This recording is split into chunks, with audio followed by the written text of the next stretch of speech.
মাত্র এক টুকরো মাশরুম দিয়ে দারুণ কিছু বানিয়ে দেখাবো আপনাদের।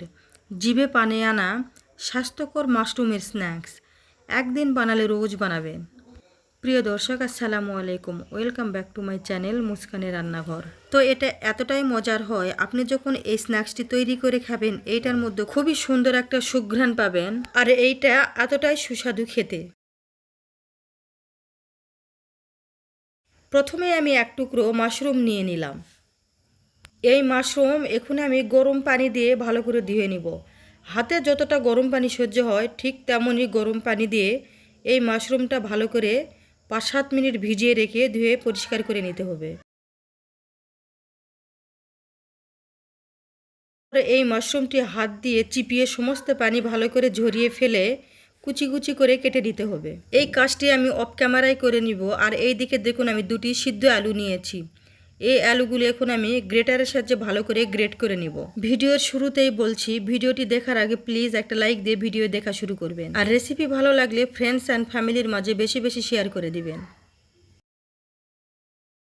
আপনাদের হাতের কাছে যদি এরকম গ্রেটার না থাকে তাহলে ভালো করে হাতের সাহায্যে আলুগুলো মতিয়ে নিতে পারেন, যাতে কোনো রকম গুটি গুটি ভাব না থাকে বা দলা দলা ভাব না থাকে। তো দেখতেই পাচ্ছেন আলুগুলো আমার গ্রেট করে নিয়ে হয়ে গেছে। এবার এখানে আমি দিয়ে দিব কর্নফ্লাওয়ার। এবার দিয়ে দিব কুচি করে কেটে রাখা মাশরুম। 4-5টা কাঁচামরিচ কুচি দিয়ে দিব, আর দিয়ে দিব পরিমাণ মতো ধনিয়া পাতা কুচি।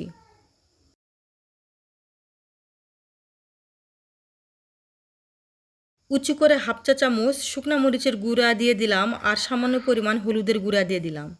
স্বাদ মতো লবণ দিয়ে দিব, আর 1/2 চা চামচ জিরা গুঁড়া দিয়ে দিব, আর দিয়ে দিব ধনিয়া গুঁড়া 1/2 চা চামচ। এবার ম্যাগি মশলা 1 প্যাকেট দিয়ে দিব। আপনাদের হাতের কাছে যদি চাট মশলা থাকে চাইলে চাট মশলাও দিয়ে দিতে পারেন।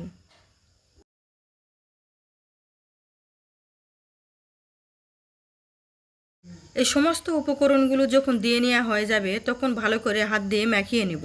কর্নফ্লাওয়ারের পরিমাপটা আমি দেখিয়ে দেইনি, কারণ এই সিদ্ধ আলুর সাথে একটা ডো তৈরি করতে যতটুকু পরিমাণ লাগে ঠিক ততটুকু পরিমাণে কর্নফ্লাওয়ার দিয়ে এরকম একটা ডো তৈরি করে নেব।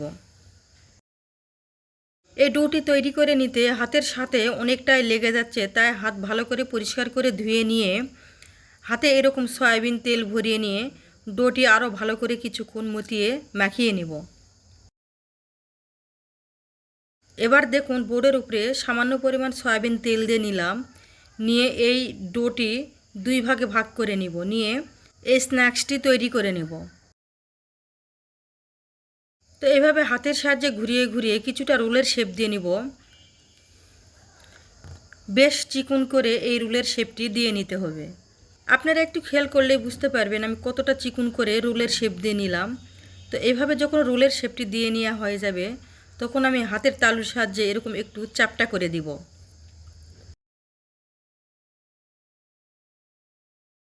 এবার একটা ছুরির সাহায্যে সাইজ মতো শেপ করে কেটে নিব।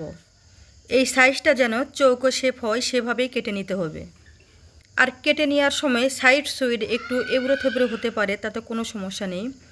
পরে এগুলো হাতের সাহায্যে এভাবে সমান করে সুন্দর একটা শেপ দিয়ে নিতে হবে। প্রত্যেকটা স্ন্যাক্সই আমি এভাবে হাতের সাহায্যে সুন্দর করে শেপ দিয়ে একইভাবে যে আমি বাকি ডোটা রেখে দিয়েছিলাম সেটিও আমি এইভাবেই তৈরি করে নেব। দেখুন, সবগুলো স্ন্যাক্স আমি তৈরি করে নিয়েছি। এবার একটি পাত্রে আমি উঠিয়ে নিব। এরপরে আমি এর মূল কাজে চলে যাব।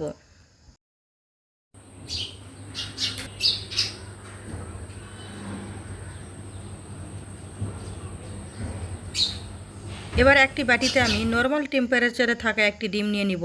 সামান্য পরিমাণে লবণ দিয়ে ডিমটি ভালো করে ফেটিয়ে নিব।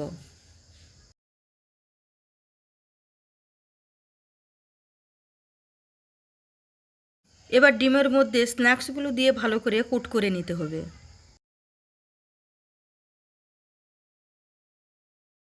এইদিকে একটি প্যানে আমি আগের থেকে তেল গরম বসিয়ে দিয়েছিলাম। আঙ্গুল ডুবানো যায় এরকম তেলটি গরম হয়ে আসলেই এক এক করে সব স্ন্যাক্সগুলো দিয়ে দিতে হবে। চুলার আঁচ মিডিয়াম টু লো আঁচে রেখে এগুলো ভেজে নিব। স্ন্যাক্সগুলো তেলে দেওয়ার 1-1.5 মিনিট পরে আমি এভাবে কড়াইটি ধরে একটু ঝাঁকিয়ে নিব, যাতে স্ন্যাক্সগুলো উপর থেকে একটু আলগা হয়ে উঠে আসে। তারপরে একটা একটা করে আমি উল্টিয়ে নেব।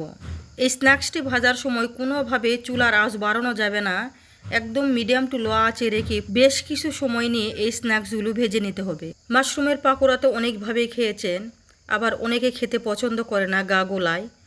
আমার বিশ্বাস তারাও যদি এইভাবে এই স্ন্যাক্সটি তৈরি করে খায়, তারা কখনো বুঝতেই পারবে না যে এই স্ন্যাক্সটি মাশরুম দিয়ে তৈরি করা। আমার ভিডিওটির এ পর্যন্ত এসেও যারা একটি লাইক দিতে ভুলে গেছেন, প্লিজ তারা একটি লাইক দিয়ে দিবেন আর ছোট্ট করে একটা কমেন্ট করে জানিয়ে দিবেন আজকের রেসিপিটি কেমন হয়েছে। তো বেশ কিছু সময় নিয়ে উল্টে পাল্টে এগুলো একদম মুচমুচে করে ভেজে নেওয়া হয়ে গেছে। এবার তেল ছাড়িয়ে উঠিয়ে নেব। কালারটা দেখেই কতটা লোভনীয় লাগছে। উপরটা একদম মুচমুচে হয়েছিল আর ভেতরটা জুসি, আর খেতে এতটাই টেস্টি হয়েছিল আপনি তৈরি করে না খেলে বুঝতেই পারবেন না। শীতের বিকেলে গরম গরম চায়ের আড্ডায় এরকম স্ন্যাক্স থাকলে আড্ডাটি বেশ জমে যাবে। রেসিপিটি ভালো লাগলে পেজ ফলো করে রাখবেন, আর সেই সাথে চ্যানেলটি সাবস্ক্রাইব করে বেল আইকনটি প্রেস করে নিয়মিত আমার চ্যানেলের সাথেই থেকে যেতে পারেন। অনেক বেশি ভালো থাকবেন, সুস্থ থাকবেন। আমি আবারও আসবো কোনো নতুন রেসিপি নিয়ে। আজ এখানেই বিদায় নিয়ে নিচ্ছি। আসসালামু আলাইকুম, আল্লাহ হাফেজ।